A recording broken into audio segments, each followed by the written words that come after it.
Buenas tardes a todos. De parte del Centro Hemato-Oncológico Panamá le damos la bienvenida al webinar a realizarse el día de hoy con el tema vacunas contra COVID en pacientes con cáncer. En el día de hoy contaremos con la participación de los médicos del Centro Hemato-Oncológico, el doctor José Luis Franceschi y el doctor Juan Pablo Varés como moderadores, y a los invitados especiales, al doctor Néstor Sosa y a la doctora Marta Illueca. A continuación, el doctor José Luis Franceschi. Buenas tardes a todos, antes que nada, y muchas gracias por su participación en este webinar titulado, como dijo la licenciada Karen, Vacunas contra el COVID en los pacientes con cáncer, organizado por el Centro Hemato-Oncológico Panamá, con el aval y el soporte también del Colegio Americano de Médicos, o mejor conocido como ACP, del capítulo de Panamá y Centroamérica, cuyo gobernador es el doctor Eric Ulloa, que también nos acompaña en la tarde de hoy.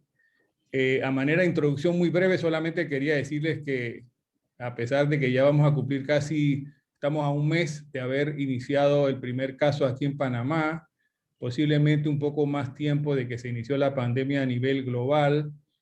En las últimas semanas, por primera vez, hemos visto algunas publicaciones en journals de importancia que nos dan como una especie de visión de una luz al final del túnel para este problema, sobre todo con el advenimiento de las vacunas, sobre todo un par de esas vacunas en particular, que han sido sometidas ya al escrutinio y a la regulación de agencias reguladoras importantes, valga la redundancia, como la FDA, por ejemplo, y la EMEA en Europa.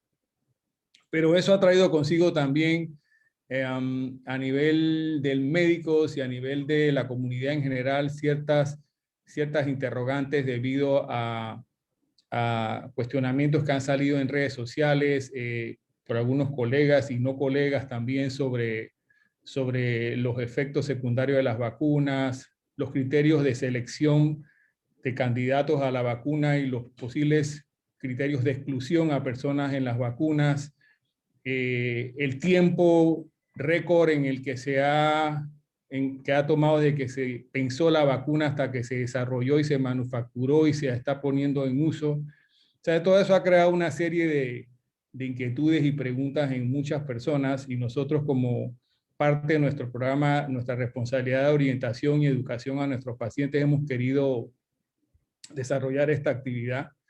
Así que antes de realmente de presentar e introducir a nuestros nuevos expositores y explicarles cuál va a ser la temática o la dinámica que vamos a seguir, yo le quiero dar la oportunidad, como siempre hacemos, un breve mensaje al doctor Eric Ulloa, que es el gobernador del capítulo del American College of Physicians para la región de Panamá y Centroamérica. Eric, ¿está por ahí?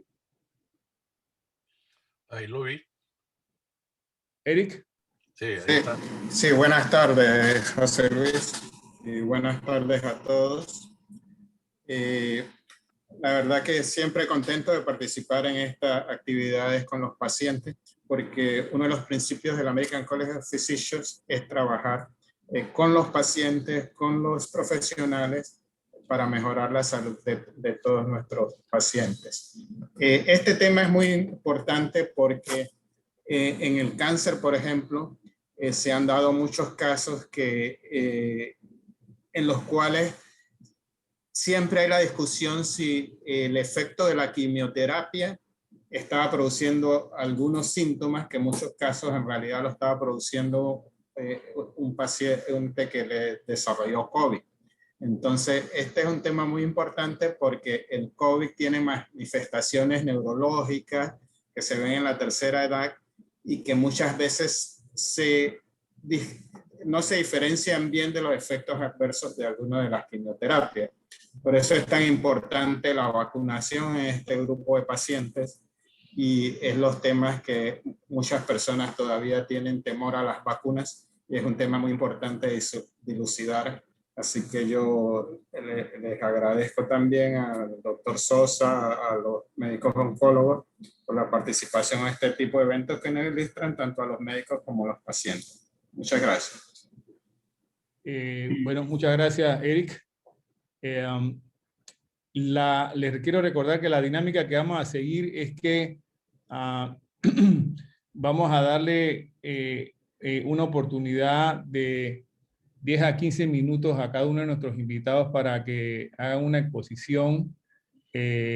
Nosotros previamente le enviamos a ellos una serie de preguntas o de interrogantes que creíamos eran importantes, que son las que más o menos nos manifiestan la mayoría de los pacientes cuando nos hacen preguntas. Es muy posible que la mayoría de las inquietudes o las interrogantes que nosotros le planteemos y las que ustedes tengan van a estar contestadas en sus presentaciones, pero luego tendremos un periodo aparte con los dos, si tenemos la oportunidad, para contestar las inquietudes de las preguntas que ustedes tengan a bien hacernos llegar por medio de chat. Y el doctor Juan Pablo Varés, oncólogo médico del Centro Hemato-Oncológico Panamá, me va a acompañar a moderar esta actividad. Yo voy primero a presentar e introducir a la doctora Marta Illueca y posteriormente el doctor Juan Pablo Varés va a introducir al doctor Néstor Sosa. La doctora Marta Illueca es panameña, es egresada de la Facultad de Medicina de la Universidad de Panamá. La recuerdo muy bien cuando estábamos de estudiantes, muy distinguida, se graduó con honores en la Facultad de Medicina. Esa foto. ¿Perdón? ¿Aló?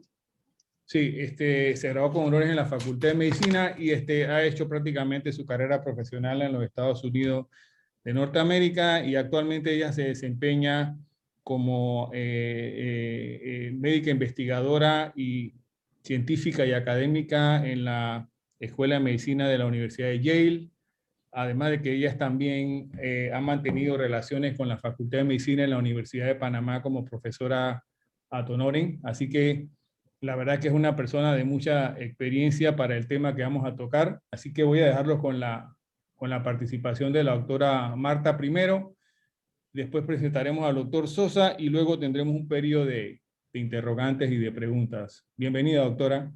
Muchas gracias por la invitación. Primeramente, es un honor estar con ustedes y poder departir en un tema que es sumamente importante, ¿verdad? Y que a veces parece que se nos olvidara hablar del tema de la oncología.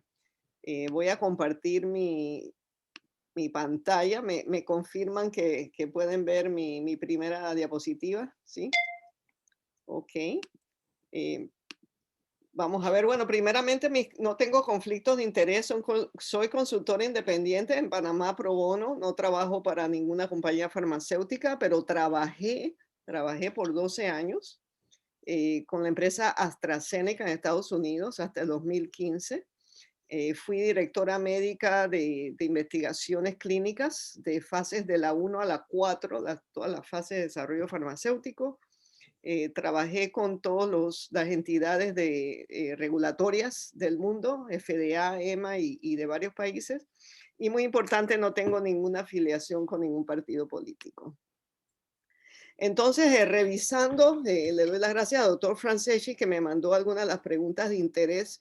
Esta agenda se ve un poco cargada, pero voy a tratar de ser muy puntual y bastante concisa para dar espacio pues a las preguntas que sé que van a querer hacerme. Voy a hablarles un poquito de las vacunas que están autorizadas para uso de emergencia por los entes regulatorios de primer orden. Les voy a decir un poquitín del mecanismo de acción, los detalles de su administración, conservación, etcétera. Y luego, pues brevemente, porque no soy oncóloga, pero brevemente darles un pantallazo pues sobre cómo abordamos el tema de las vacunas en los pacientes oncológicos.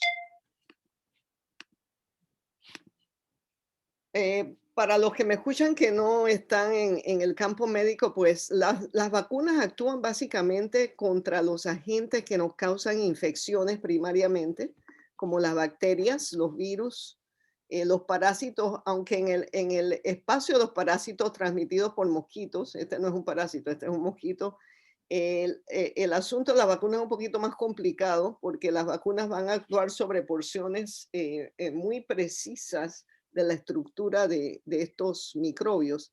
También hay vacunas que se están desarrollando y se han desarrollado para tratar algunos cánceres. No soy oncóloga nuevamente, así que no voy a ahondar en eso, pero el campo es muy amplio porque se trata de cómo podemos manipular el sistema inmune para que nos proteja, ¿verdad? Contra infecciones o en el caso pues del cáncer contra tumores o algunas malignidades. Esta es una foto bastante detallada del coronavirus, nuevamente para el público que nos acompaña, que quizás no sean científicos.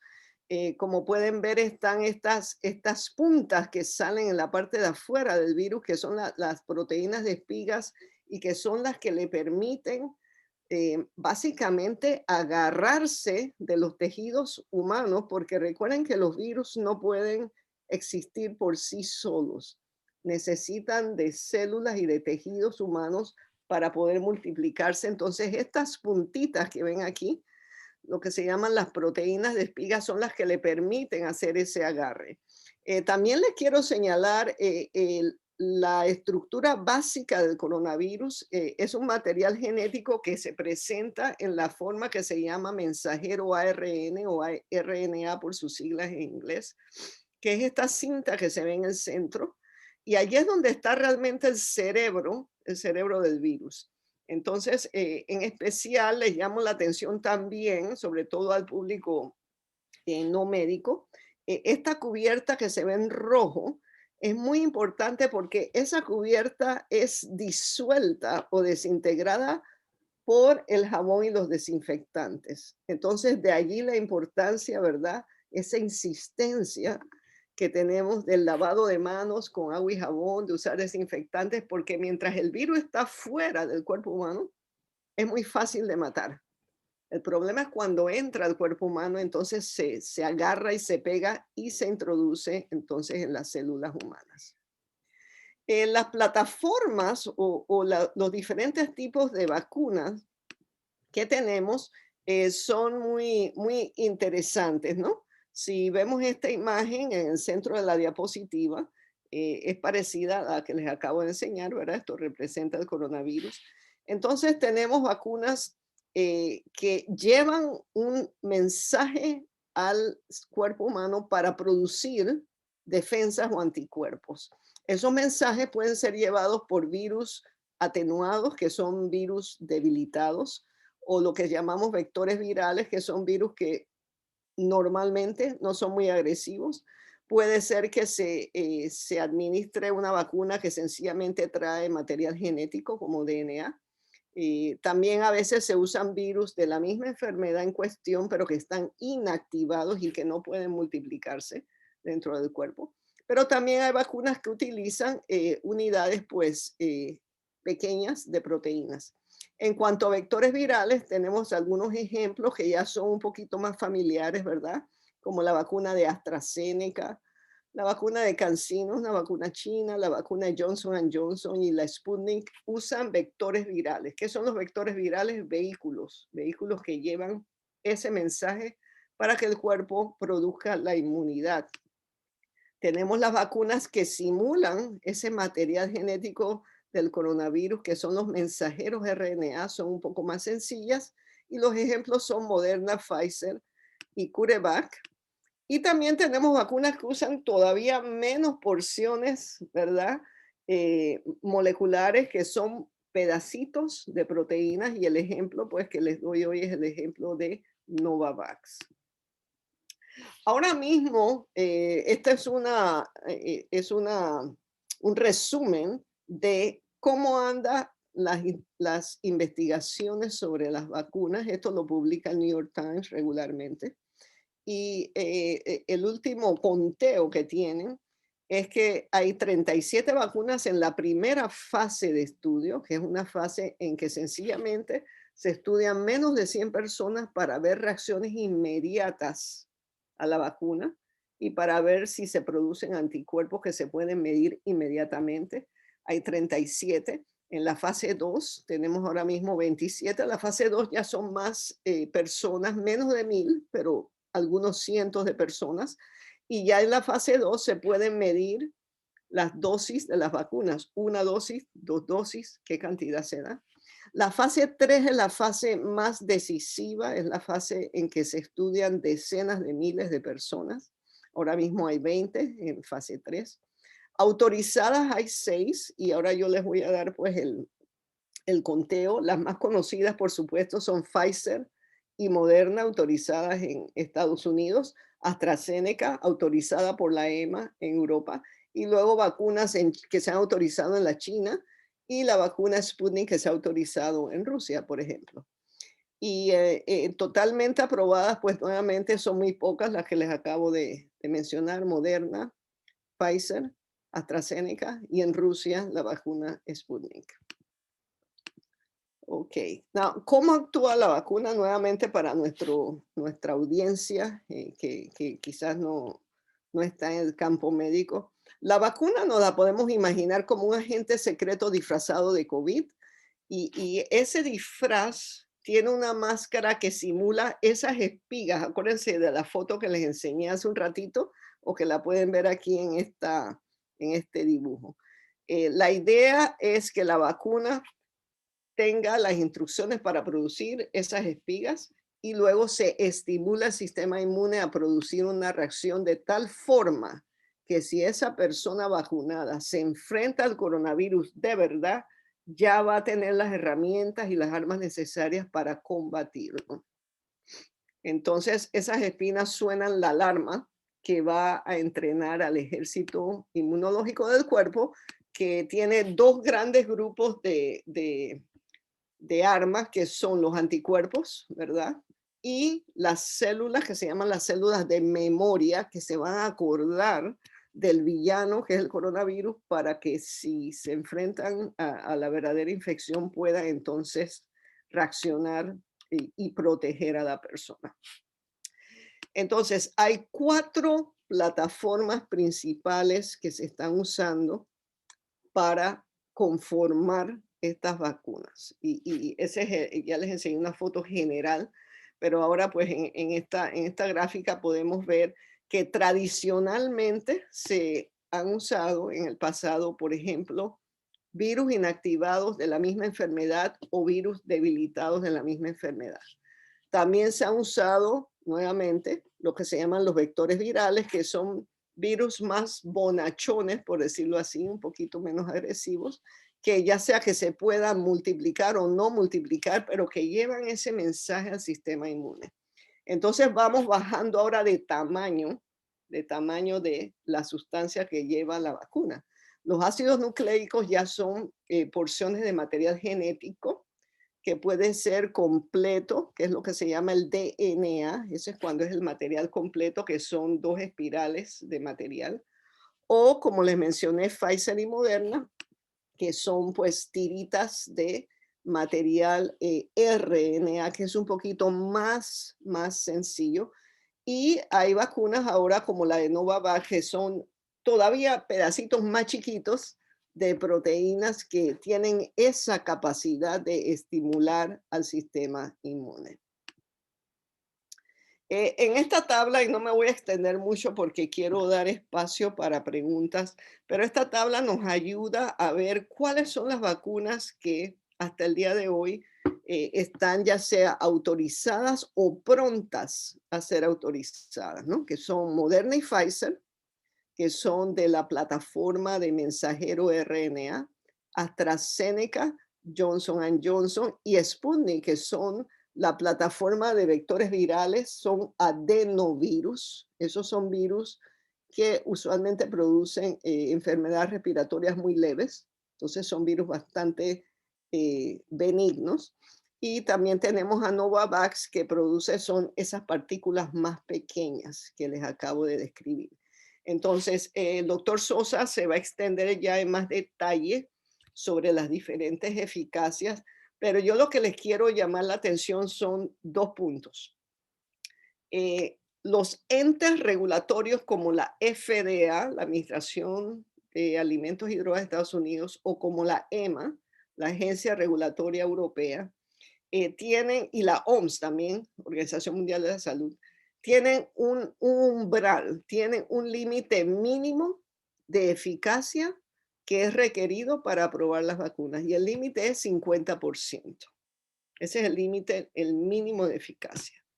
Entonces, de las vacunas que hasta ahora han reportado su eficacia en fase 3, la mayoría de las que tengo aquí en esta diapositiva están muy por arriba del 50%. Entonces, es muy tentador ponernos a comparar. Si hay unas vacunas en 95% y hay otras en 72%, de pronto la de 72 no sirve. Bueno, en realidad no podemos compararlas así nada más. ¿Por qué? Porque no las hemos estudiado lado a lado o mano a mano. Lo importante es que estén arriba del 50% y aún más importante es que prevengan las hospitalizaciones y las muertes. Y hasta ahora todas las que han reportado su eficacia en fase 3, ya sea de 70%, ya sea de 90%, todas han demostrado hasta la fecha que previenen las hospitalizaciones severas y la muerte, y eso es extremadamente importante. Esta es otra tabla que muestra las vacunas que al presente han avanzado hasta fase 3. Nuevamente no me voy a extender, pero aquí pueden ver pues nuevamente la Pfizer, la Oxford de AstraZeneca y Johnson & Johnson, que las he marcado porque hasta la fecha esas son las 3 vacunas que, con las cuales Panamá ha hecho arreglos iniciales para traerlas. Entonces ya ustedes saben que ya llegó la primera remesa de Pfizer. Dios primero, dentro de una semana van a seguir llegando las otras remesas de Pfizer. Se esperan 450,000 dosis de Pfizer para el primer trimestre del año. Y para el final de 2021 se esperan 3 millones de dosis de la vacuna de Pfizer. De la vacuna de AstraZeneca de Oxford, esperamos 1 millón de dosis en la remesa que se ha manejado directamente con AstraZeneca. Y luego, a través del mecanismo COVAX de la Organización Mundial de la Salud, se espera que para el primer semestre llegue otro 1 millón de dosis de AstraZeneca. El mecanismo COVAX comprende un portafolio de 9 vacunas. Generalmente no se sabe cuál te va a tocar, pero pues hasta ahora creemos que nos va a tocar AstraZeneca. Y luego la tercera orden que sea de orden de compra que se ha hecho es con Johnson & Johnson. Esa es una dosis. Las vacunas de Pfizer y de AstraZeneca son 2 dosis, 2 inyecciones, más o menos un mes aparte. Y la de Johnson & Johnson, esa se ha pedido en menos cantidad porque no había disponibilidad, más o menos en 300,000 dosis. Quiero mencionar que la vacuna de Moderna no estaba disponible para Panamá porque se comprometieron con el gobierno de Estados Unidos. Más adelante es probable que haya una oportunidad de conseguir la vacuna de Moderna.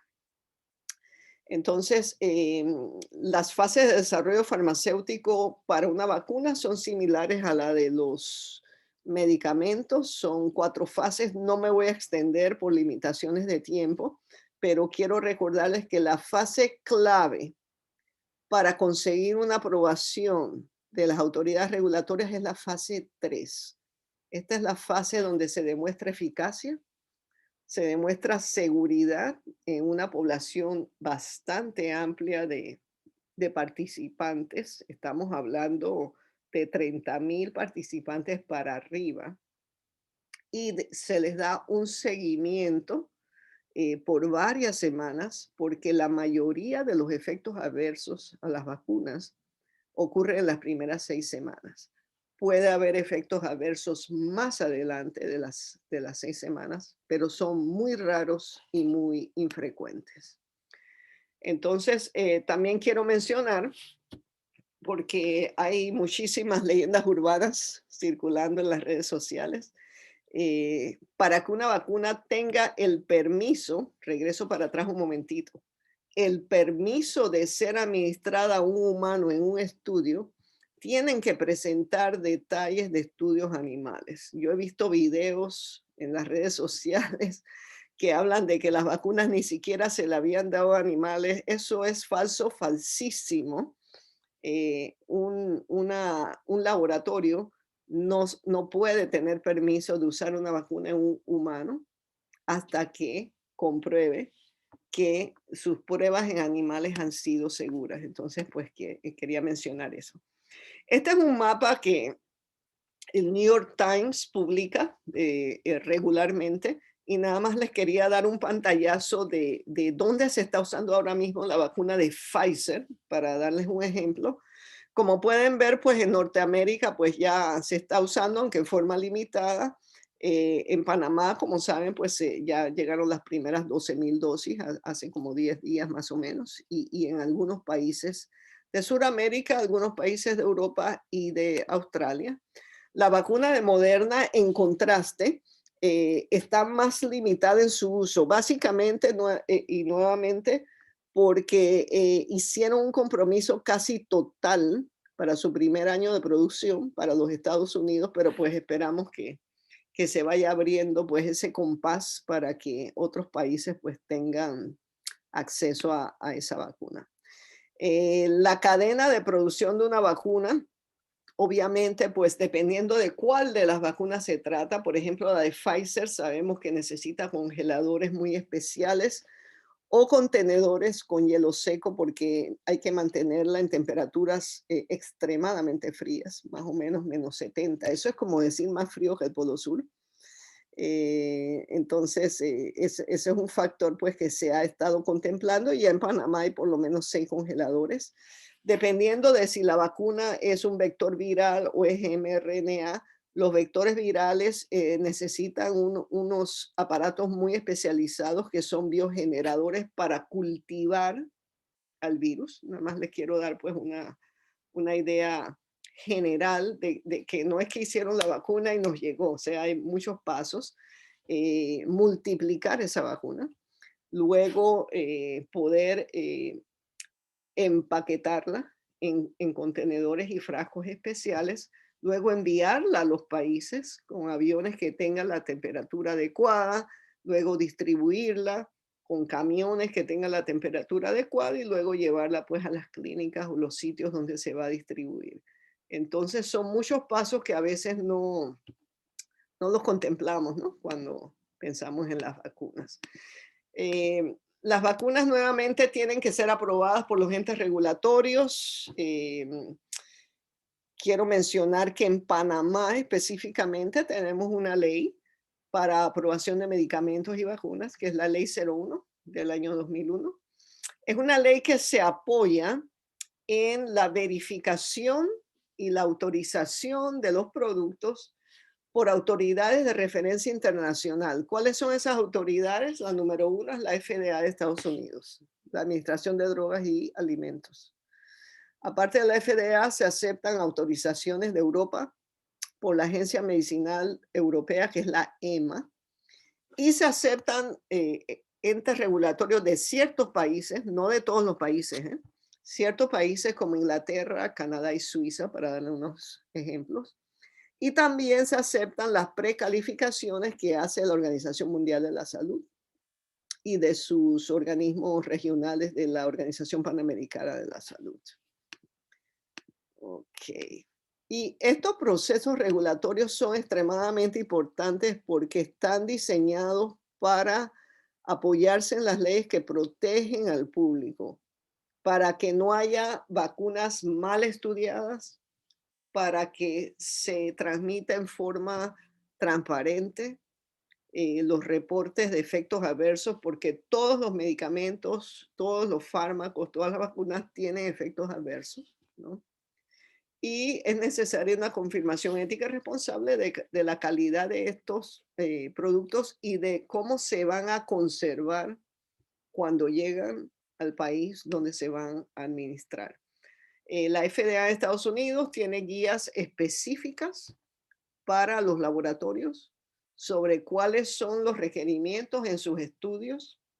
No son estudios que se hacen a la brava ni a la rápida, son estudios que tienen que cumplir con requisitos muy específicos y que tienen que ir por grupos de edad. Ya ustedes saben que las vacunas ahora mismo que están aprobadas o autorizadas es para mayores de 18 años, con la excepción de la vacuna de Pfizer, que se le ha dado un permiso provisional para pacientes y voluntarios y personas mayores o muchachos mayores de 16 años.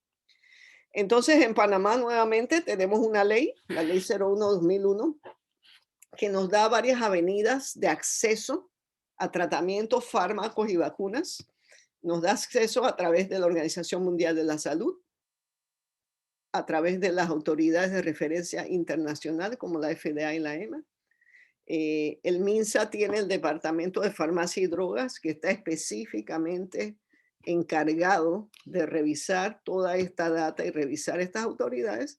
Y luego pues están estos consorcios y grupos globales como el Gavi, el CEP y el Serum, que ayudan a países de tercer mundo y de pocos recursos de tener acceso equitativo a vacunas y a tratamientos. Entonces, los últimos 2 minutos los quiero usar porque sé que hay un gran interés, por supuesto, en la pregunta de qué vacunas se puede administrar o no se debe administrar a pacientes con cáncer o enfermedades hematológicas o de enfermedades que causan inmunosupresión, etcétera. Básicamente hay 2 o 3 principios que debemos tener en cuenta. Lo ideal es vacunar al paciente con cáncer, con enfermedades de inmunosupresión. ¿Por qué? Porque van a estar a mayor riesgo de sufrir las consecuencias y las complicaciones de enfermedades como la COVID-19. Pero hay ciertas limitaciones, ¿no? No se recomiendan vacunas con virus atenuados o virus que están vivos, aunque sería que el vector viral es benigno, pues podría presentar un desafío, ¿verdad? Para estas personas que tienen su sistema inmune comprometido. Las vacunas de la plataforma de RNA mensajero son bastante prometedoras porque no implican la replicación de un virus vivo dentro de la persona. Entonces, estuve revisando, no soy oncóloga nuevamente, pero la Sociedad Americana de Oncología Clínica, la ASCO, se refiere a guías del Centro Memorial Sloan Kettering de Nueva York y también a guías de la red de cáncer comprensiva nacional. Es importante recordar que en realidad, y esta es una tabla de la guía del National Comprehensive Cancer Network, que básicamente en su mayoría recomiendan la vacunación de personas pues con cáncer, ya sea malignidades hematológicas o tumores sólidos. Pero hay ciertas sutilezas, ¿verdad? Que ya quedan en manos, pues, de la especialidad, ¿no? Para pacientes con trasplantes, pues, se dice que esperar por lo menos 3 meses, ¿no? Después del trasplante o de las terapias celulares. Para aquellos pacientes que reciben quimioterapia citotóxica, se dice pues esperar a que la cuenta de neutrófilos regrese a lo normal, porque recuerden que las 2 líneas de inmunidad que una vacuna va a causar o estimular son los anticuerpos y las células de memoria. Entonces las células de memoria son linfocitos, necesitamos que haya células blancas, ¿verdad? Entonces tenemos pues que tener ese sustrato.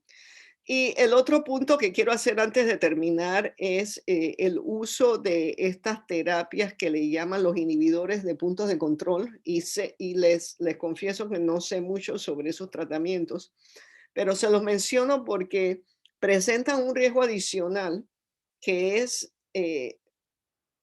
signo de interrogación. Si los pacientes que reciben esa terapia podrían tener efectos aumentados o exagerados contra el virus si se les presentara el virus después de vacunados. Entonces los dejo como quien dice con esa inquietud.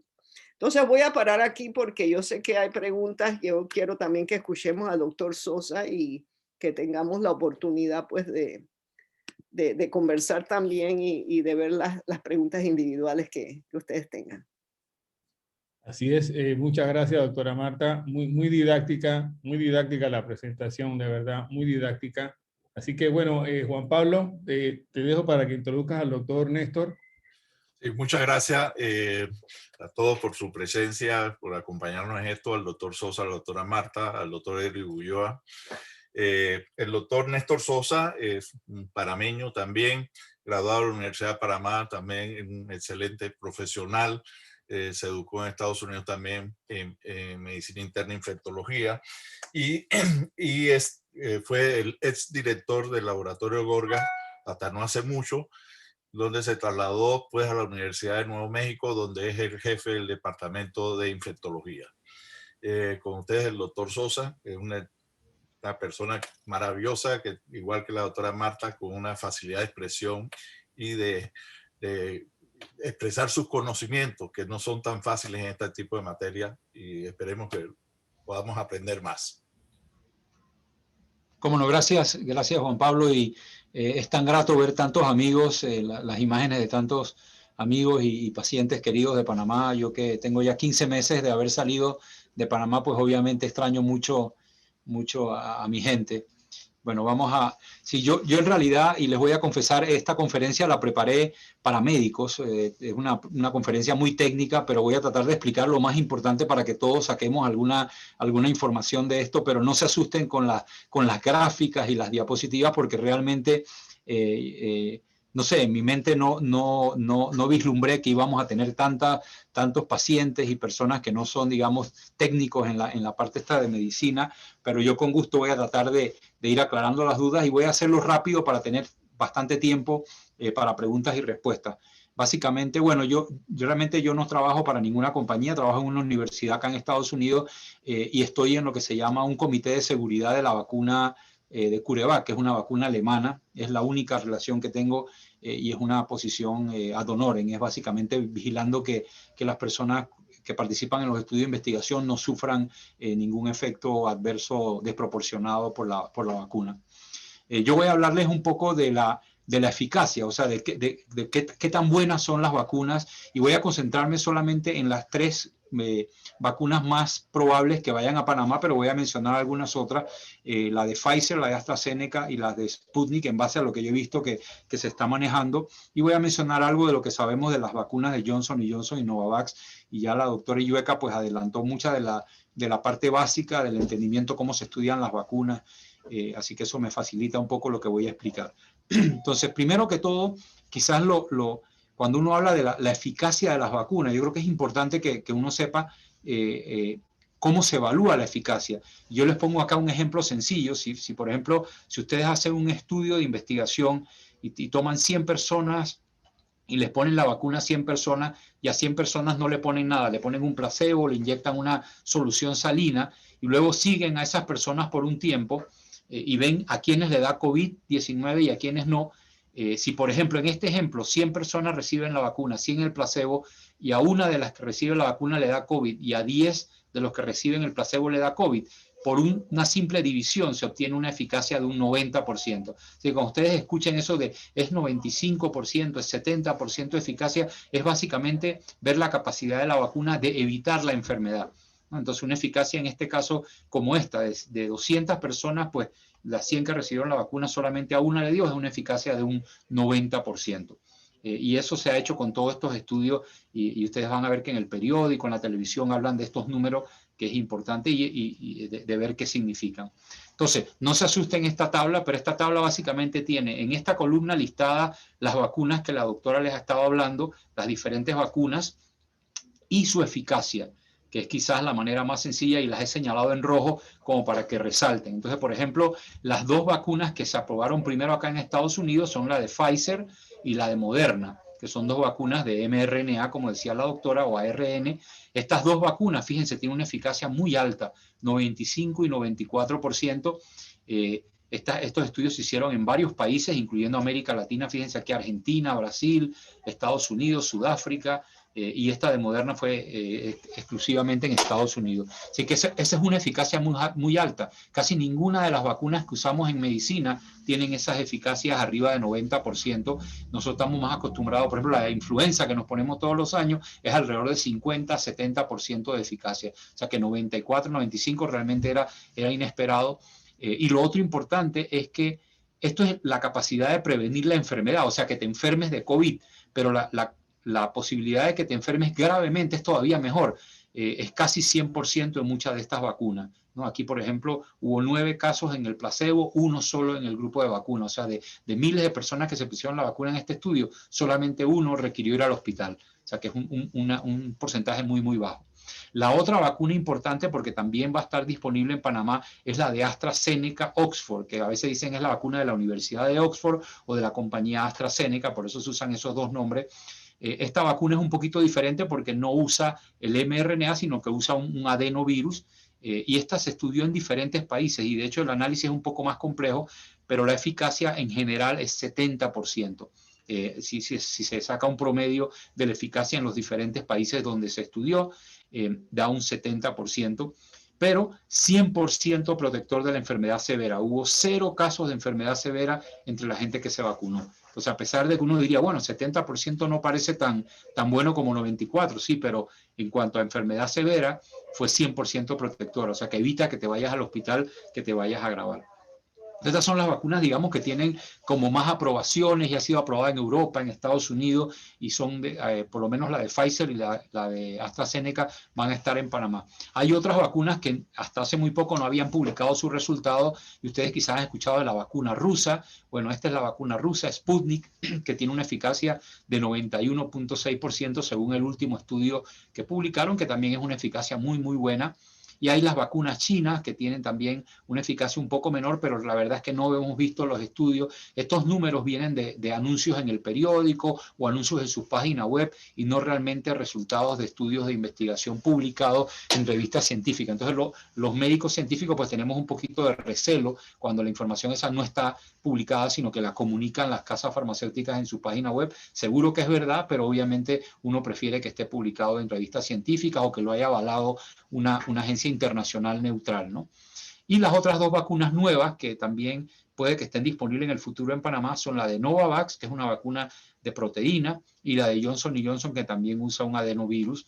La diferencia, la única o importante diferencia que tiene la Johnson & Johnson es que la única vacuna de todas estas que he mencionado, que es una sola dosis. Es decir, que están recomendando una sola inyección en lugar de las 2 dosis de todas las otras vacunas. Y eso lo hace diferente, y vean la eficacia. Es bastante buena, 72% en Estados Unidos, 66% en Latinoamérica. Sin embargo, en Sudáfrica, los pacientes que se enrolaron en Sudáfrica tenían una eficacia un poco menor. Y esto se debe a que en Sudáfrica ha salido una nueva como variante del virus que es un poco más difícil de evitar con las vacunas, ¿no? Y eso es algo que tiene preocupado a los científicos. Entonces, esto es un pantallazo general. Voy ahora a profundizar un poquito más en cada una de las vacunas, pero lo voy a hacer, como dije, muy rápido para ir de una vez a las preguntas. Bueno, el primer estudio científico es de la vacuna de Pfizer, y Pfizer la hizo combinado con otra fábrica que se llama BioNTech, otra compañía que se llama BioNTech, que es alemana, y publicaron esta es la carátula de la publicación del artículo científico en la revista quizás más famosa del mundo, que es el New England Journal. Ellos, y fue una de las primeras vacunas de COVID que publicó su información de manera completa. Ellos estudiaron casi 40.000 personas en este estudio, dieron las 2 dosis separadas por 21 días, que es lo que estamos haciendo normalmente. Y esta es quizás la gráfica más famosa, y se las voy a explicar. Yo creo que cualquier persona que maneja un poquito de economía o estas gráficas puede entenderlo.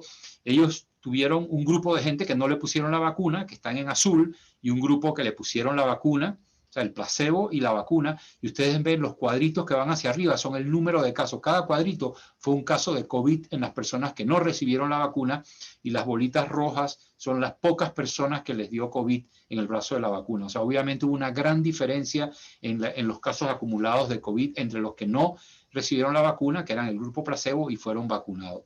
Entonces, esto obviamente indica que la vacuna protegió y cuando uno saca los cálculos, pues una protección de casi 95%.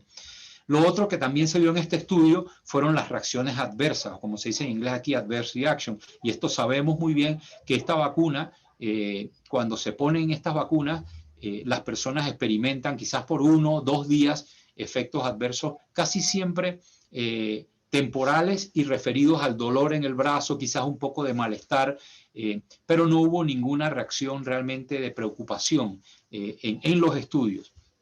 Entonces, lo que estas vacunas sabemos que producen es esa reactogenicidad o reacción a la inyección, que incluso yo me puse las 2 dosis de la vacuna y definitivamente con la segunda dosis tuve un poquito de malestar y me dolió mucho el brazo, pero bueno, pude trabajar y todo, pero sí me sentía un poco, digamos que cansado con respecto a los otros días que no había recibido la vacuna. Pero me duró 24 horas y al día siguiente ya estaba bien. Lo otro que se vio, y esto fue muy rápidamente, una vez que se empezó a vacunar, ya no solamente 40.000 personas en el estudio, sino que la vacuna se empezó a usar en todos los países donde está aprobada y estaba disponible, fueron las reacciones alérgicas. Y esto incluso es importante porque cuando uno recibe esta vacuna, uno no debe ponérsela y salir de una vez en el carro para la casa, sino que debe quedarse por lo menos unos 15 minutos después de la vacuna esperando, por si te da, por si eres de esa pequeña porcentaje de gente que te da una reacción alérgica. De hecho, acá en los Estados Unidos se está vigilando muy de cerca y ya esta revista científica que se llama el MMWR, que es como el semanario epidemiológico de aquí de los Estados Unidos del CDC, publicó la experiencia en casi 2 millones de personas que le habían puesto la vacuna. De esos 2 millones, encontraron una frecuencia de 11 casos de alergia severa por millón de personas. Así que imagínense, en Panamá, si le pusiéramos la vacuna a todo el mundo, pues veríamos unos 40 casos de esta reacción alérgica. O sea que hay que estar preparado en los centros de vacunación a atender estas reacciones. Estas reacciones alérgicas que se llaman anafilaxias en medicina son bastante fuerte y hay que poner unas inyecciones para revertir la alergia, ¿no? De epinefrina y de antialérgico. Entonces es importante que ustedes se aseguren y pregunten dónde se va a vacunar si tienen en su sitio estos medicamentos por si les da a uno la reacción esta alérgica, ¿no? Entonces, eso es una experiencia que hemos tenido con esta vacuna, la de Pfizer, y la otra que se parece mucho, que se llama de Moderna, también pasó lo mismo, quizás un poco menos frecuente, pero pasó lo mismo. Entonces, la otra vacuna importante que vamos a tener en Panamá es la de Oxford AstraZeneca, que como dijo la doctora, esta es una vacuna que usa un virus. O sea, no usa mRNA, sino que usa un virus que no se replica. El virus dentro de sí tiene la información para hacer una parte del virus del coronavirus y le enseña entonces al sistema inmunológico a pelear contra esta parte del coronavirus, que es la proteína de la punta, de la espica, o spike protein que se dice en inglés. Entonces, este estudio es un poco más complejo. Ellos hicieron 2 estudios en el Reino Unido, hicieron un estudio en Brasil y un estudio en Sudáfrica, y lo que hicieron fue que sumaron los resultados de todos estos estudios y es lo que nos dio lo que conocemos de la vacuna de AstraZeneca, que tiene una eficacia de alrededor del 72%. Y de hecho, sí, la eficacia global es de 70%, pero curiosamente en un grupo que se hizo en el Reino Unido, que le dieron una dosis un poco menor, paradójicamente tuvo una eficacia de 90%. Pero bueno, es un fenómeno complejo, pero la verdad es que quizás si alguno se quiere memorizar o aprender es que la eficacia para la enfermedad fue 70% y como dije, 100% de protección para la enfermedad severa. 0 casos de enfermedad severa en los que recibieron esta vacuna. Así que otra vacuna muy protectora, muy eficaz. E igual que la vacuna de Pfizer, no hubo ningún problema grave con la vacuna. Hubo 3 eventos adversos serios. Uno de ellos, quizás ustedes recuerdan, en los periódicos salió una persona que le dio una enfermedad que se llama una mielitis, que es como una inflamación de la médula espinal después de la vacuna. Realmente no se sabe si fue causado por la vacuna o de todas maneras le iba a pasar. Imagínense, con ustedes tienen un seguimiento de 74.000 personas mes en un estudio, pues alguno de ellos va a tener un evento no deseado o inesperado, y eso no necesariamente significa que fue la vacuna. En cuanto a las nuevas vacunas, bueno, la de Sputnik, la famosa vacuna rusa, ya publicó su información y eso es bien importante porque hasta hace unos días, hasta una semana, no teníamos datos de cómo funcionaba esta vacuna. Ellos publicaron en otra revista muy conocida, la revista Lancet, del 2 de febrero, publicaron su experiencia y este es el título del artículo científico. Esta es una vacuna también como la de AstraZeneca que usa adenovirus, pero en vez de adenovirus el chimpancé usa adenovirus humano. Ellos metieron, fíjense, 15.000 personas en el brazo de la vacuna, 5.000 en el brazo del placebo. Fue un estudio que diseñaron de esta forma, o sea que en total había 20.000 personas participando en este estudio. Casi todos eran gente rusa, blancos, 98%, y eso obviamente uno prefiere que en estos estudios entren personas de todas las razas para que podamos las conclusiones extrapolarlas a nuestros países. Un país como el nuestro que tiene una mezcla racial tremenda. Este estudio pues fue hecho básicamente en blanquitos rusos o rusas que estaban participando en esta investigación. Y bueno, esta gráfica es muy cargada, pero la eficacia está aquí, que yo se las dije, 91%, y fue eficaz en todos los grupos de edad. Estos eran los diferentes grupos de edad y muy buena eficacia, casi 90% en todos los grupos de edad y también muy eficaz previniendo enfermedad severa, ¿no? Entonces, este es el número que yo me memorizo, 91.6 de eficacia, lo comparo con el 95 de Pfizer, con el 70 de AstraZeneca para tener una guía. Así que la vacuna rusa en el papel, muy buena eficacia, la misma curva igualita, y ahora somos expertos.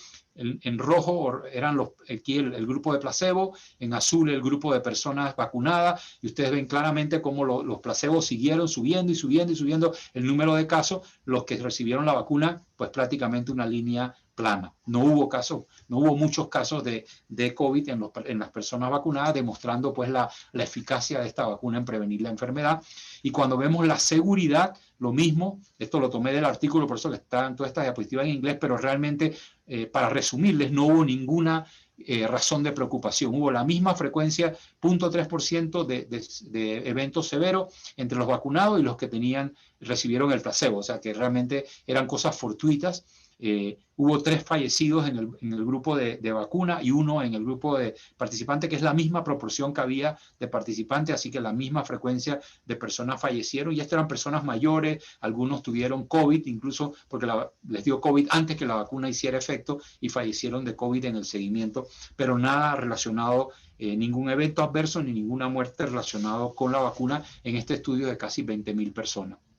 Así que mis conclusiones de Sputnik, bueno, una vacuna prometedora, ahora que vemos los resultados, 91.6 de eficacia, no problema de seguridad, pero sí hay que agregar que esta vacuna no está aprobada, no es como AstraZeneca, Pfizer y Moderna, que han sido aprobadas por entidades regulatorias, como decía la doctora Illueca, entidades que tienen como una reputación más sólida, la EMA en Europa, la FDA en Estados Unidos, etcétera, o la del Reino Unido, Canadá, Health Canada, que son gente o grupos de gente muy, muy experimentada en esto de aprobar vacunas.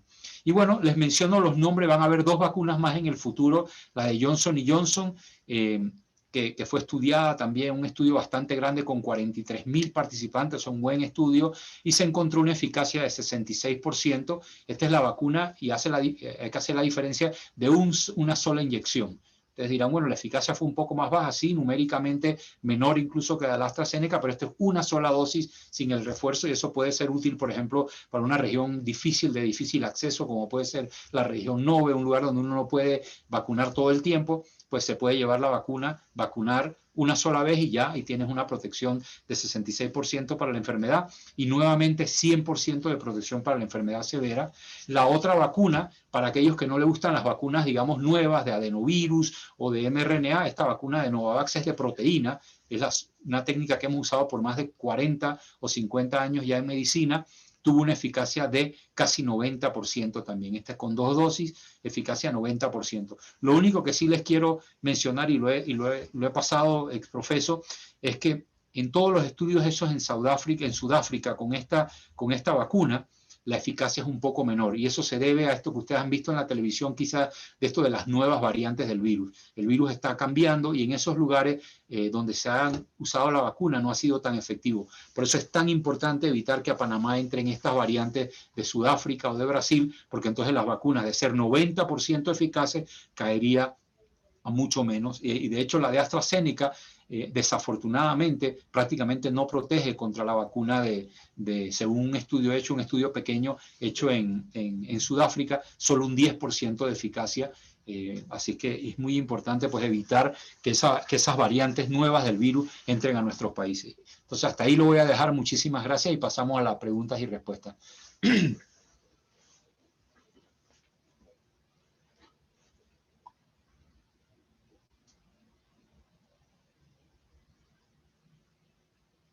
Ok, me habían silenciado ya. Bueno, muchas gracias, Néstor. Definitivamente, como siempre, una muy buena presentación, excelente. Mira, yo estaba viendo las preguntas, yo creo que ustedes también las pueden ver ahí en chat. Hay muchas preguntas, la verdad es que hay muchísimas preguntas. Yo pienso que podemos hacer como una condensación de respuestas en base, porque muchas preguntas, yo pienso que muchas de las personas que nos están atendiendo están preguntando por su situación particular, ¿no? Y entonces va a ser un poco difícil la situación particular de cada individuo contestarle si sí o no, pero yo creo que con lo que ustedes han dicho y con lo que dijo la doctora Marta y tú, se contestan muchas de las preguntas.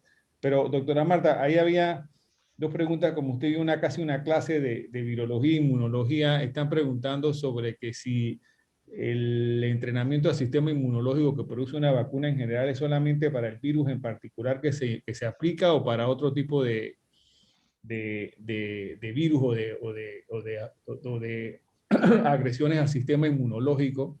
Y la otra muy interesante que yo creo que también es que preguntan que si dosis es igual a vial. O sea, me imagino que la pregunta tiene que ver si 12.000 dosis son 12.000 viales. O sea, tal vez esa respuesta dependa del tipo de vacuna que se usa, ¿no? Así que yo le iba a decir para ver si usted nos contestaba esas dos primeras preguntas, doctora Marta. Sí, voy a empezar por la más fácil, la de los viales.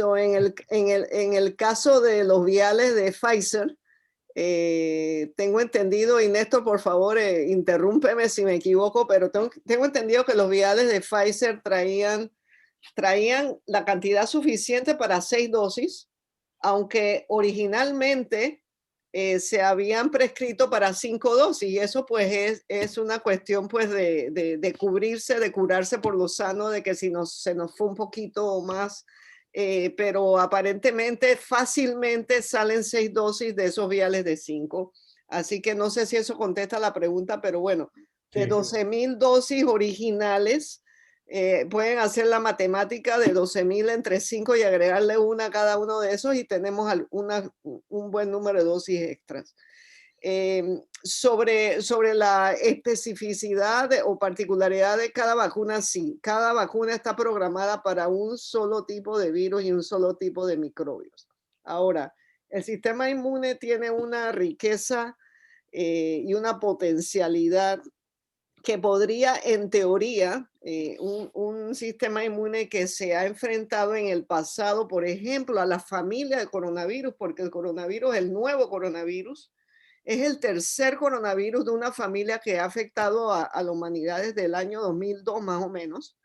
Primero fue el SARS, que era un síndrome respiratorio severísimo, pero que se contuvo.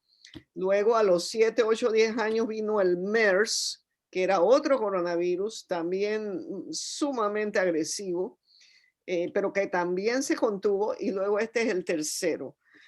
Sin embargo, en vista del grado de afección que hemos tenido con la pandemia, en realidad lo que pudo haber aprendido el sistema inmune con los otros coronavirus en realidad no nos ha servido. Entonces sabemos que las vacunas, si se acuerdan de la foto que les enseñé, que cada vacuna está programada para un virus o una bacteria o un parásito en particular. Entonces, la vacuna para el coronavirus es solo para el coronavirus, a menos que haya un descubrimiento nuevo. En realidad, pues son muy específicas. Esa es la especificidad de la ciencia genómica, pues, que es en lo que está basado ese sustrato de la vacuna. Muy bien, Néstor, hay varias preguntas que yo creo que resumiría en una, que es a ver si tú lo puedes condensar un poco. ¿Qué ¿qué contraindicaciones pudiese haber o qué problema pudiese haber con vacunar a un paciente con cáncer o inmunosuprimido? Porque muchas preguntas están girando alrededor de eso. Y la segunda es que es sobre si específicamente, como has presentado, más de una opción de tipo de vacuna, una es mRNA y la otra es las otras dos que presentaste son de vector viral, si tuvieran una implicación diferente en el concepto de decidirlas usar en un paciente con cáncer o paciente inmunosuprimido. Sí, sí, como no. Bueno, primero que todo, las vacunas de mRNA, por ejemplo, o sea, la de Pfizer, que es la que incluso ha iniciado en Panamá, realmente ninguna enfermedad que la persona tenga contraindica la vacuna. Es decir, si usted tiene diabetes, si usted ha sido diagnosticado con cáncer, hipertensión, todas las personas que preguntaron en el chat, realmente no hay una contraindicación. Es decir, se pueden vacunar, para ponerlo en un idioma sencillo. Es más, yo agregaría, se deben vacunar, porque todas las personas que tienen enfermedades de fondo tienen un mayor riesgo de tener un COVID severo. Así que se deben vacunar por lo menos con las vacunas que no incluyan virus vivo. Y realmente de las vacunas que va a adquirir Panamá, ninguna tiene virus replicativo. Las vacunas estas de AstraZeneca y Johnson tienen un adenovirus, pero como señaló la doctora, realmente no es un virus vivo, es un virus no replicativo. No tenemos toda la información y la verdad es que no está prohibida la vacunación, y de hecho en Inglaterra están vacunando a todo el mundo, gente con diabetes, gente con cáncer, con la vacuna de AstraZeneca sin ninguna reserva. Entonces yo creo que no hay una contraindicación, excepto, y voy a leer las únicas contraindicaciones, si la persona se sabe alérgica a los componentes de la vacuna. Por ejemplo, la vacuna de Pfizer tiene una sustancia que se llama polietilenglicol. Hay otras que tienen polisorbato. Si tú eres alérgico, un médico te ha diagnosticado, que es rarísimo, porque esas son sustancias que uno no sabe uno nunca qué medicina o qué cosas las contiene, pero si tú sabes que eres alérgico a eso, o si has tenido una reacción a la primera dosis, porque esto también sí puede pasar, que tú vas, te vacunas y te da la anafilaxia esa, la reacción fuerte, entonces probablemente no te debes poner la segunda dosis. Pero aparte de esas dos situaciones, una reacción alérgica inmediata o una reacción alérgica severa, o conocido alérgico a los componentes de la vacuna, todas las demás personas se pueden y se deben vacunar para estar protegidos si tienen una enfermedad de fondo. Lo único, y esto lo mencionó la doctora, lo recalco solamente para que quede más grabado, lo que puede pasar si tú tienes, por ejemplo, si tu terapia del cáncer es muy fuerte y te está bajando las defensas un poco, puede que no tengas una muy buena protección con la vacuna. En lugar de ese 94%, bueno, será 70 o 60, pero eso es mejor que cero. 70 es mejor que cero protección. Entonces te debes poner la vacuna. Si tu médico te la recomienda y no hay ningún otro problema, te la debes poner por lo menos para tener ese 70, 60%, vaya, no será 90 como decimos, pero por lo menos alguna protección es mejor que nada, porque obviamente estás en riesgo de tener una enfermedad más fuerte, de un COVID mucho más grave si tienes una enfermedad de fondo. Yo creo que eso resume esas preguntas, sí. Que especialmente con las vacunas estas de mRNA, pues no hay ningún peligro, porque es una molécula que no es un virus, ni siquiera es un fragmento del virus. Juan Pablo, mientras Juan Pablo piensa en algunas preguntas que el menos que las está apuntando, otro tema era, doctora o Néstor, muchas personas me han preguntado que obviamente si te ponen las que tienen 2 dosis, las vacunas que son con doble dosis, obviamente si te ponen la primera dosis de una de Pfizer, debes ponerte la segunda dosis de Pfizer y no mezclar, por ejemplo, una primera dosis de una con la otra. Me imagino que eso es bueno aclarárselo a las personas para que no haya ningún tipo de duda. O sea, las vacunas que tienen doble dosis, entiendo yo que tiene que ser la misma vacuna. No vale eso de estar cambiando, ¿no? Por no disponibilidad. O sea, ese es un tema que me imagino que preocupa a muchas personas porque pueden tener miedo de que haya para una dosis y luego cuando viene la próxima dosis no hay, ¿no? Sí, así es. Yo puedo incluso empezar y Marta agrega si necesita. Sí, efectivamente, prácticamente todos los expertos del CDC, FDA, EMA, la OMS, en este momento no están recomendando mezclar marcas o mezclar vacunas, ¿no? Y la razón es porque no hay estudio, no sabemos, a pesar de que hay vacunas muy parecidas, por ejemplo, la de Moderna y Pfizer son muy parecidas, pero no son idénticas, incluso tienen componentes diferentes, lípidos diferentes. La de AstraZeneca se parece a la de Johnson & Johnson y a la rusa, pero no son igual, usan pequeñas diferencias, entonces no se recomienda la mezcla. Ahora, si ustedes me ponen una pistola en la cabeza y me dicen, doctor, no hay más vacuna y solamente me puse una, ¿me puedo poner la otra? Probablemente puedes, pero no es lo recomendable, ¿no? Definitivamente no es lo recomendable. Como si me dicen, ¿le puedo poner un motor, qué sé yo, Mercedes-Benz a mi Toyota? Bueno, a lo mejor un mecánico muy genial lo podrá hacer, pero yo no te lo recomiendo porque algo va a salir mal con ese Toyota, con un motor de Mercedes-Benz, probablemente alguna incompatibilidad. Pero no se ha estudiado. De hecho, se va a estudiar, por ejemplo, AstraZeneca está haciendo un estudio, va a hacer un estudio con la Sputnik, a ver si pueden combinar del chimpancé con la humana y ver si eso ayuda. Sé que Moderna y Pfizer van a también hacer lo mismo, va a haber un estudio en que la persona se pone primero Moderna y después Pfizer, o primero Pfizer y después Moderna, pero eso tendremos esos resultados para allá para agosto, septiembre de este año. En este momento no se recomienda, ese es básicamente el dogma hasta ahora, ¿no? Juan Pablo, o la doctora Marta iba a agregar algo. No. Ya, Juan Pablo. No, sí, bueno, perfecto. ¿No? Yo creo que, digo, la mayoría de las preguntas ok, la doctora se tiene que retirar. Sí. Muchas no. gracias, doctora Marta. Que sí. no tiene micrófono. Ya. Tiene el micrófono. Quítale el micrófono a la doctora. Sí, me tenían castigada. Nadie le había podido quitar el micrófono a la doctora hasta ahora.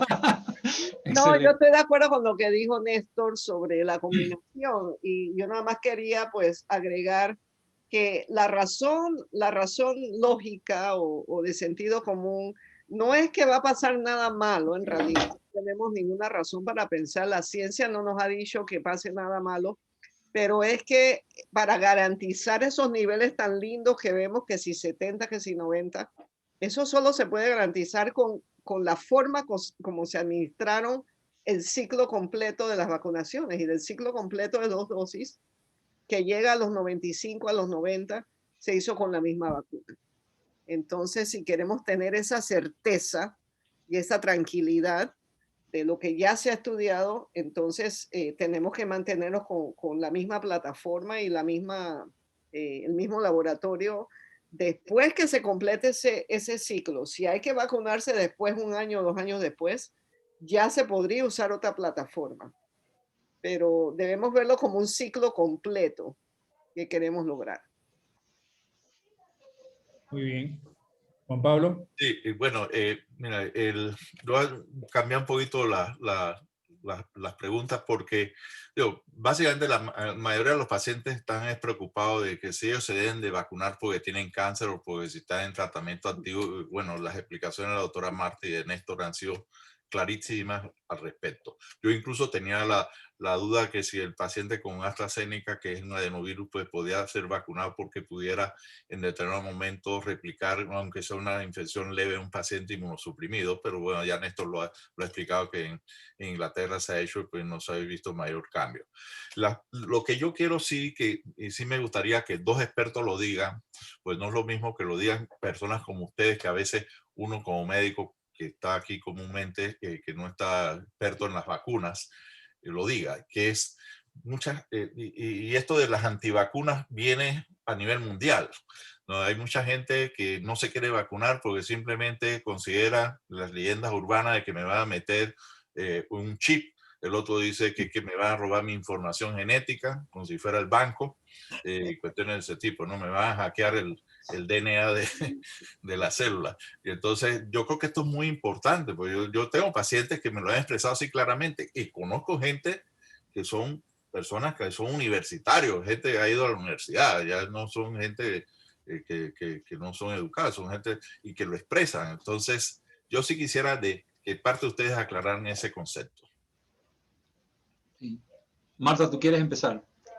Bueno, yo lo que diría es lo que yo digo en mis entrevistas, ¿verdad? El día que exista la técnica de inyectarle a alguien un chip para reprogramarlo como ser humano y convertirlo en otra cosa, ese día, pues esa persona, a menos que no tenga 2 dedos de frente, se van a ganar el premio Nobel de la medicina, de la ciencia y de la creatividad.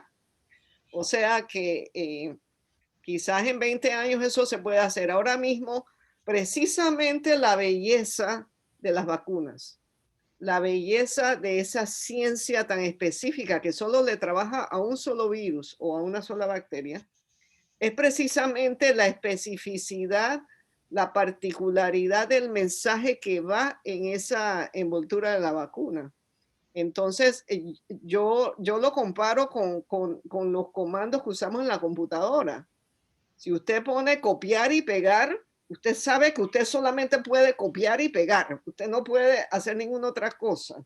Entonces, eso es tan exacto o más exacto que los comandos de las computadoras. Así que esa es la forma como yo lo pongo, Néstor. No sé cómo lo explicarías tú. Sí, no, totalmente de acuerdo. Yo creo que esto es una cuestión de confianza, de tener confianza en los científicos y en la ciencia. Y mire, yo les puedo decir, yo he estado al lado de la gente que hace estas investigaciones y son gente dedicada, gente que obviamente quieren buscar una solución a un problema de salud pública.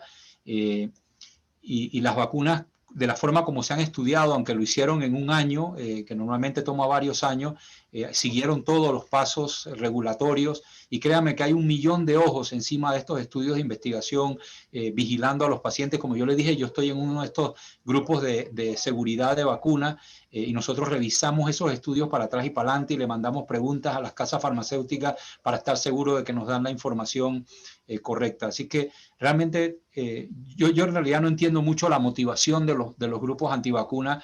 Mi hija cuando era chiquita iba al pediatra, le ponían 7 vacunas en una cita y salía muerta, llorando, pero después muerta de la risa al día siguiente. O sea que no hay que tenerle miedo a las vacunas. Las vacunas realmente son la intervención de salud pública que más vida ha salvado, más que los cuidados intensivos, más que los antibióticos. Yo que soy infectólogo y uso antibióticos, mucho más que todos esos adelantos que la cirugía son las vacunas. Mucho de esto estamos aquí y nos estamos viendo porque nos pusieron una vacuna, el pediatra nos puso una vacuna o el centro de salud. Si no, estaríamos muertos de viruela, muertos de poliomielitis, muertos de sarampión, muertos de tuberculosis. Estaríamos todos, o no todos, pero un porcentaje alto, no hubiéramos llegado a ser adultos.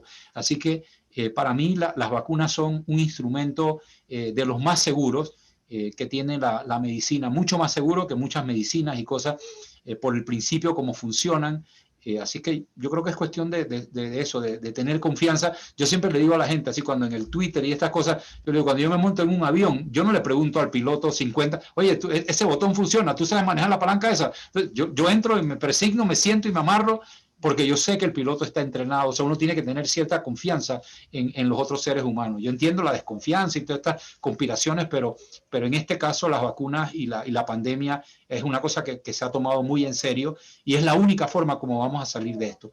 Así que es cuestión de tener un poco de fe en la bondad de los seres humanos y de los científicos y de las personas que están involucradas en esto. Ese es mi discurso político de la vacuna. Oh, bueno, sí, no, me gustaría agregar algo, porque estaba viendo el chat y bueno, yo creo que nuestras respuestas cubren bastante de las preocupaciones de todas las personas que están preocupadas por su diagnóstico o porque tuvieron cáncer o están bajo tratamiento, etcétera.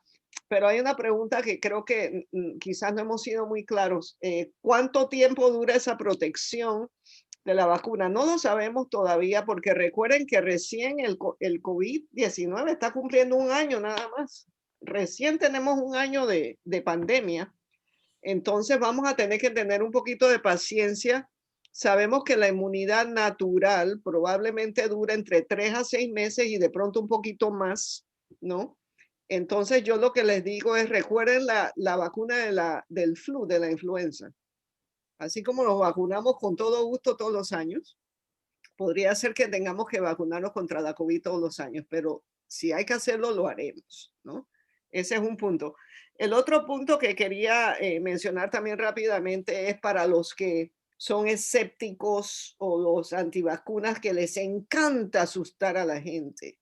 Porque hubo 4 personas que les dio la parálisis de Bell y hubo 30 que les dio la anafilaxis. Ya llevamos más de 60 millones de dosis, Néstor, yo hoy no me he puesto a ver los números, pero yo sé que van más de 60 millones de dosis en todo el mundo de estas vacunas. Entonces, si me van a hablar de 30 casos de esto, 40 del otro, de 100 del otro, o 500 del otro, quiere decir que de 60 millones, 59 millones, porque no hay ninguna reacción que sea 1 millón de casos. La vasta y gran mayoría de la gente que se ha vacunado les ha ido muy bien. Entonces, seamos positivos.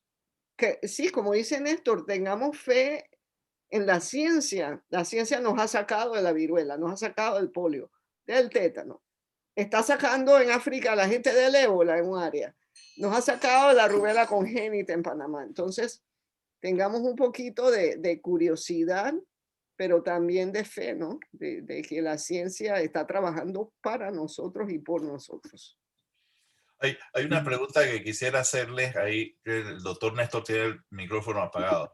Que ¿hasta qué edad límite se podría aplicar la vacuna o no hay límite?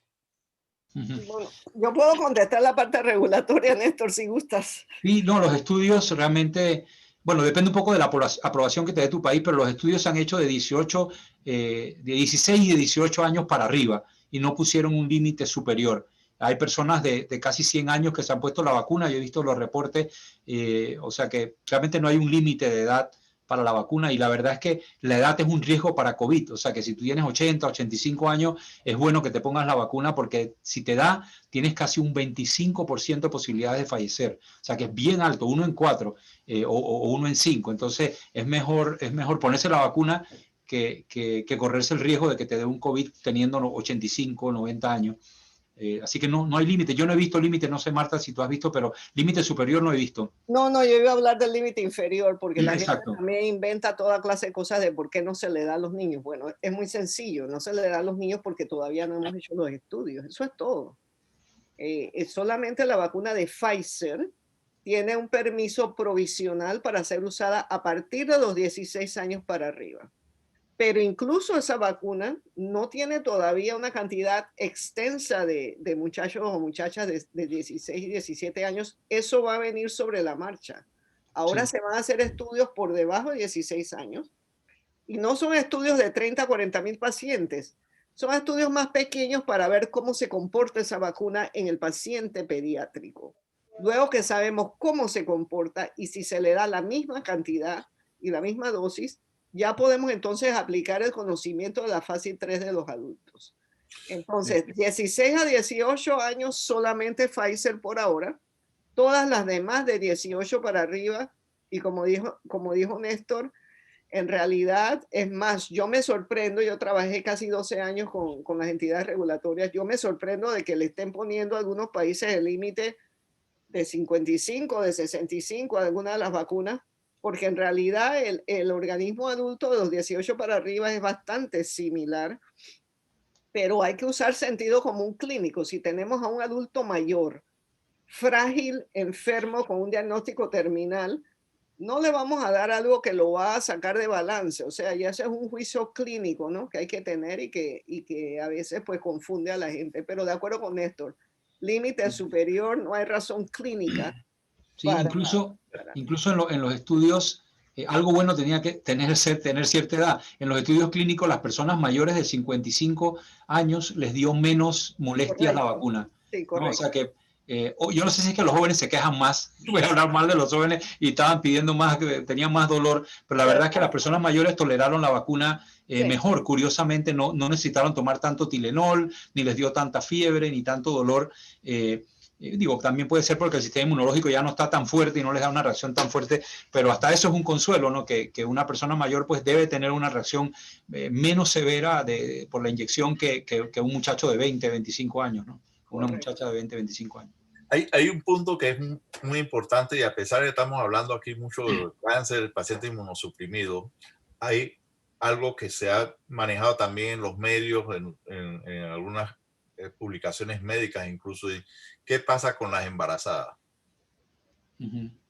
Sí, bueno, puedo decir lo que hacemos o lo que se ha hecho con las embarazadas. Yo he leído ya la recomendación de varios grupos de estos de obstetras, que son los médicos que manejan a las mujeres embarazadas, y es una decisión de riesgo-beneficio. Es decir, los estudios no demostraron ningún daño, los estudios experimentales iniciales no demostraron ningún daño de la vacuna en los animales de experimentación o riesgo para las mujeres embarazadas. Incluso algunas mujeres que participaron en esos estudios salieron embarazadas y no se vio nada de preocupación. Obviamente salieron embarazadas sin querer porque los estudios no se hicieron para mujeres embarazadas.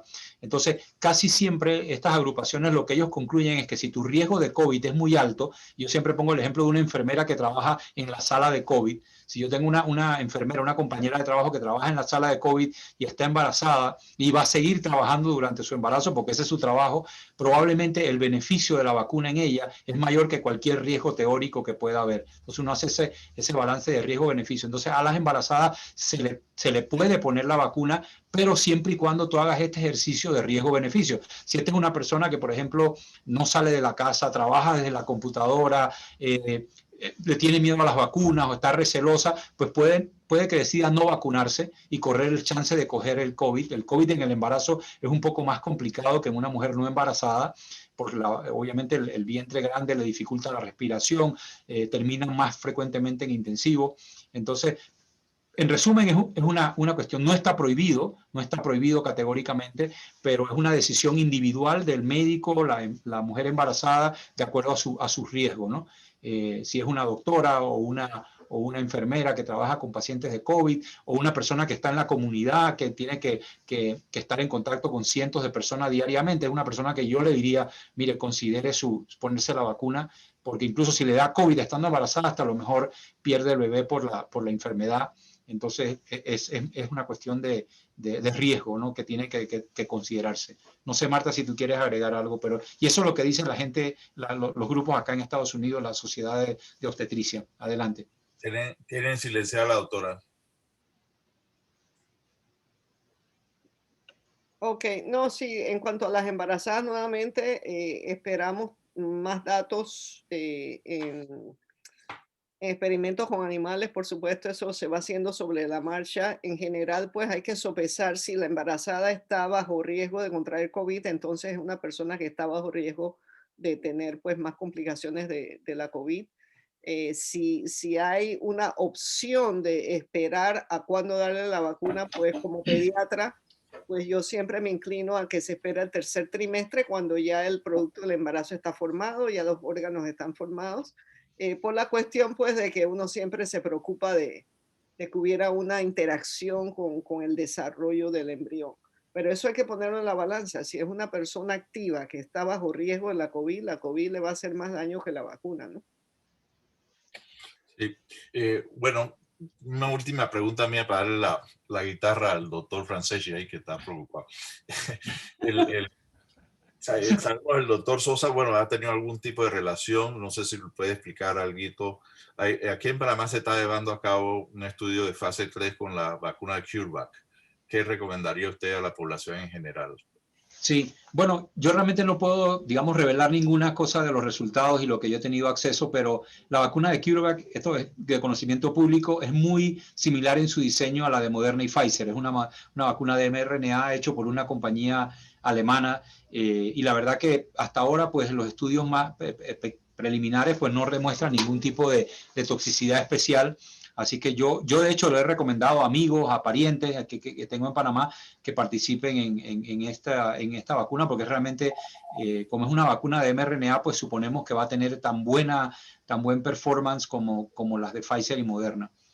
Así es que sí, y creo que van a hacerse otras vacunas, y sí, la verdad que como está tan limitada la oferta de vacunas, una buena oportunidad es la participación en estudios de investigación, y los investigadores te siguen de cerca. E incluso si te dan el placebo, cuando te toque tu grupo de edad, tú puedes pedir que abran el ciego, o sea, que puedes pedir la vacuna de verdad, por decirlo así, si has estado en el grupo placebo por unos cuantos meses en el estudio. Entonces eso incluso te da esa posibilidad de recibir la vacuna, o en un momento dado, si recibes el placebo, que luego la misma compañía te administre la vacuna. Así que es altamente recomendado. Te lo digo, yo tengo varios familiares no cercanos, pero familiares de segundo y tercer grado de consanguinidad, que les he dicho, entren porque a ustedes no les va a tocar, especialmente gente joven, gente que se irán a vacunar ya por allá por agosto en Panamá.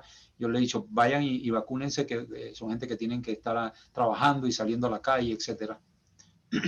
Sí, yo estoy totalmente de acuerdo. Yo también tengo gente allegada a mí que se han suscrito al estudio y el estudio es llevado realmente de una forma profesional excelentísima. Recuerden, yo tengo experiencia de 12 años en Estados Unidos con el desarrollo farmacéutico y la verdad es que el centro que está desarrollando el estudio no tiene nada que envidiarle a los centros internacionales. Y lo que dice Néstor, no solamente el hecho de que la persona tiene oportunidad más adelante, si quiere salirse para que lo vacunen, pero tienen un tipo de cuidado y de vigilancia médica que ahora mismo en medio de una pandemia es muy difícil de asegurar. Entonces, yo veo que es una ganancia doble, la ganancia de tener probablemente acceso a una plataforma de vacuna que ya tenemos dos laboratorios independientes con una alta efectividad. Este es el tercero. Y tenemos entonces también tienes un arreglo de estudio clínico en que tienes un cuidado muy de cerca y estás muy bien vigilado. Así que yo también lo recomiendo altamente.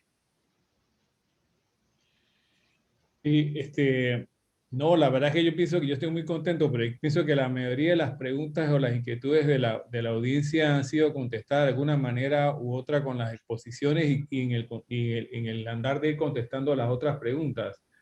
Pero Néstor y doctora, hay un par de preguntas aquí que me parecen bien interesantes también porque las han hecho médicos y creo que una de las personas que preguntó forma parte del sistema de salud, el ente rector, que me gustaría ver su opinión, que es que sobre los pacientes, por ejemplo, que le ha dado COVID ya y han pasado 6 o 7 meses del COVID, por ejemplo, que se están recomendando la vacuna a esos pacientes a pesar de que les haya dado, si tiene algún rol para cuestión de planificación o economía, que si tienen anticuerpos elevados o no se les ponga una sola dosis en vez de doble dosis cuando la vacuna es de doble dosis o dejarlo con las 2 dosis. Esa era una. Y la otra es que Néstor y Marta, yo pienso que queda claro como que son más las gentes que se deben vacunar que los que no se deben vacunar realmente, independientemente de la enfermedad que tengan. Pero yo les quería preguntar, si usted tuvieran las dos opciones de vacuna en un momento dado, por ejemplo, una de mRNA y una de un vector viral, a un paciente de estos que ha tenido un cáncer activo o está saliendo de un cáncer activo o está recibiendo algún tratamiento que puede hacer que su respuesta inmune sea un poco debilitada, etcétera, ¿cuál ustedes creen que sería? No tanto en efectividad, pienso yo, sino por el temor que pueden tener algunos de pensar que porque es un virus, el vector, si eso implicaría algún riesgo para ellos, si tú tuvieras que escoger entre una de las dos, o tú piensas que sería lo mismo realmente. Néstor, con tu permiso voy a contestar y voy a aprovechar para darle las gracias por haberme invitado. Yo voy a tener que retirarme prácticamente un minuto, así que yo voy a dar la respuesta rápida, como decimos, de short answer. Y entonces el profesor, doctor Sosa, les puede dar todo ya la parte más profunda. Yo creo que en ausencia de una condición pues oncológica o de inmunosupresión, yo personalmente la primera que me ofrezcan eso sí, autorizadas, ya sea por la FDA o la EMA, me la pongo con todo gusto. Ahora, en el escenario que usted nos plantea, eso depende si la persona está o no está inmunosupresa. Yo me inclinaría por una vacuna que no tenga ni vector viral ni virus atenuado. Entonces me inclinaría para esos pacientes con historia de cáncer o con cáncer activo o con quimioterapia, etcétera. Me inclinaría por las plataformas mRNA o las proteicas. Pero nuevamente, si la persona ya se ha recuperado, si tiene un sistema inmune recuperado, puede que eso no haya ninguna diferencia. Correcto. Correcto. Esa es la mía, se la voy a pasar al doctor Sosa y me voy a excusar y les quiero agradecer de todo corazón que me hayan tenido. Estoy a la orden, ustedes tienen mi información de contacto para cualquier otra consultas. Bueno, le vamos a tomar la palabra al doctor Varejillo y a Néstor, porque a lo mejor más adelante volvamos a hacer otra cosa similar. Muchas gracias, doctora, por su participación y acompañarnos, de verdad. Que tenga buena tarde. Nos vemos las tiras cómicas, como dicen. Hasta luego. Bye. Hasta luego, doctora. Sí, un poco para contestar, bueno, yo de acuerdo con la doctora, si me dan a escoger entre las dos plataformas que hay ahora mismo disponibles en un paciente inmunosuprimido, yo me inclinaría también por la de mRNA, uno, porque obviamente no usa un virus, sino un segmento nada más de mRNA, y segundo, por la eficacia. La verdad que si yo quiero, digamos, maximizar un poco la eficacia y sé que hay una que tiene 70 y la otra tiene 90, 94, pues yo me inclinaría por la de Pfizer, Moderna o en su momento la de CureVac cuando esté disponible, que son la de plataforma de mRNA. Así que sí, la verdad que si puedo escogería esa. Obviamente, entre no ponerme la vacuna y ponerme la de adenovirus, le pondría la de adenovirus, porque yo estoy mucho más preocupado porque una persona le dé COVID que porque se le active un virus que no es replicativo, aún estando inmunosuprimido. Y la otra pregunta es muy buena. Ya hay 3 estudios. La pregunta de cuántas dosis necesita una persona con COVID. Todavía las autoridades regulatorias no han cambiado la recomendación, pero en esta semana yo he revisado 3 publicaciones que dicen que después de tú tener COVID y si te ponen la vacuna, logras niveles de anticuerpos tan altos como el que le ponen 2 dosis, incluso más altos. Entonces yo creo, estoy obviamente prediciendo el futuro, que las autoridades regulatorias quizás vayan a recomendar una sola dosis para las personas que tienen COVID o que han tenido COVID comprobado. Porque realmente si uno se pone a pensar, la primera dosis para ellos es un refuerzo, porque ya ellos vieron el virus, como decía la doctora, ya vieron el agente secreto, se lo enseñaron enterito, ¿no? El agente secreto. Entonces esta primera vacuna es realmente un refuerzo para esta persona. Entonces, y eso es lo que nos ayudaría a aumentar el número de dosis. En Panamá han habido muchos casos de COVID. Si nosotros a esa persona solamente le damos una dosis, tendríamos cerca de 300.000 dosis de vacuna libres que se le pueden dar a personas que no han tenido la enfermedad. Pero obviamente, si ustedes me preguntan, como ya tenemos permiso para hacer eso, no. Ninguna autoridad regulatoria, ni de Panamá, ni internacional, se ha pronunciado todavía, pero yo creo que ya están empezando a leer esos artículos también de científicos y a lo mejor algunos se adelantan a decir, bueno, las personas que tienen COVID, una sola dosis, porque obviamente ya ellos tienen un sistema inmunológico preparado. Otra pregunta que está ligada a eso, ¿cuándo ponerse la vacuna? Bueno, no se sabe tampoco la fecha o el tiempo exacto. Si te dio COVID, por ejemplo, en diciembre, ¿cuándo te puedes poner la vacuna? He escuchado a expertos que recomiendan esperar 3 meses. Y 2 razones. Uno es porque tú estás protegido. Si ya te dio COVID, no te va a dar COVID de nuevo a la semana siguiente o al mes siguiente. Es muy poco probable porque tienes una inmunidad que puede durar, como dijo la doctora, hasta 6 meses o cuidado que hasta 1 año. Pero si ya, digamos, han pasado 3 meses, esa inmunidad empieza a bajar y para evitar que te reinfectes se recomienda poner la vacuna porque se logra un nivel, yo he visto las gráficas, un nivel muy alto de anticuerpos cuando has tenido COVID te ponen tu dosis, es hasta más alto que los que le ponen las 2 dosis. Entonces obviamente como para evitar una reinfección yo te diría ponte tu vacuna, puedes esperar 3 meses para como tener el mayor beneficio, el estar bien recuperado del COVID y recibir entonces el beneficio del refuerzo ese de la vacuna. Obviamente por ahora son 2 dosis, pero quién quita que en unos meses salga una de estas agencias especializadas y digan, bueno, la gente con COVID solamente 1 dosis, pero todavía no quiero que nadie se lleve esa idea, pero yo sospecho que para ahí va la cosa, ¿no?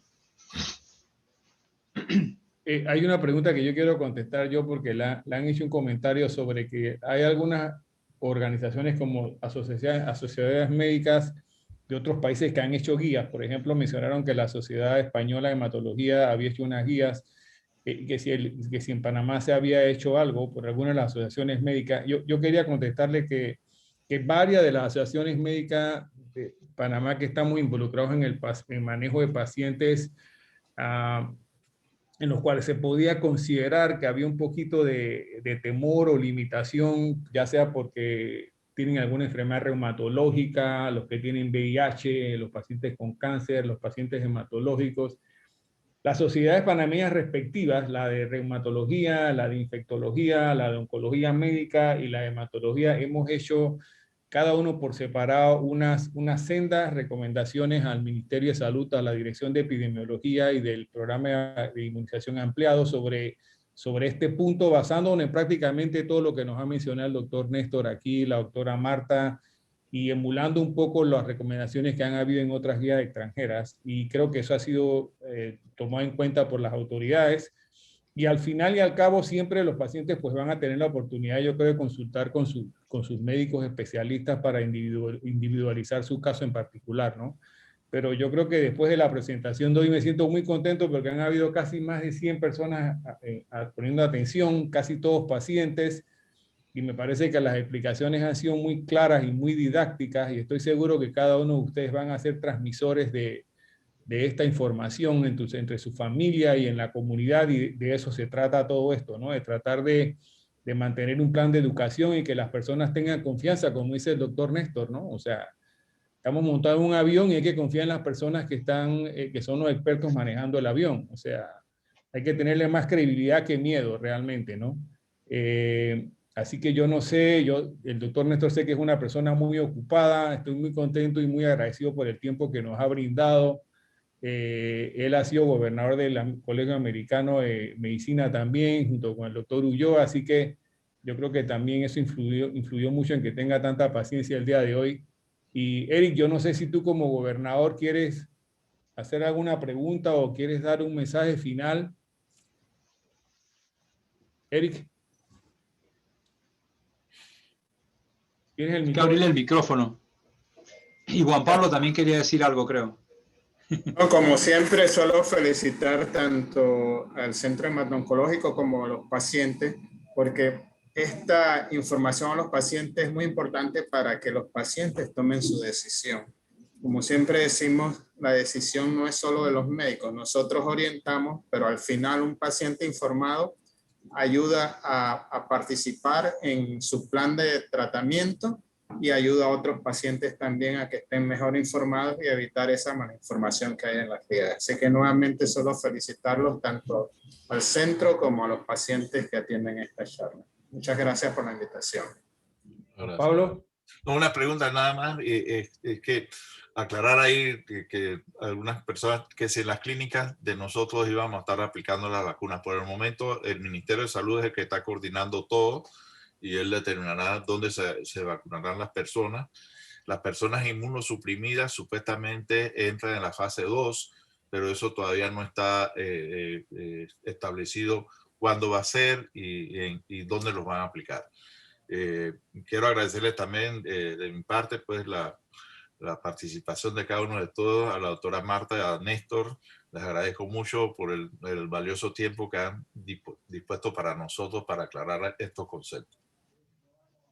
Bueno, de verdad, Néstor, muchas gracias, muchísimas gracias, Néstor, y muchas gracias a todos por su audiencia. Y ya me preguntaron, para que sepan, en el portal del Centro Hemato-Oncológico Paitilla en YouTube, o sea, entran a YouTube y ponen Grupo Shop, está la grabación de este webinar por si alguno quiere volver a escucharlo o quieren compartírselo con otras personas. Así que gracias a todos y buenas noches. Hasta luego. Gracias. Saludos.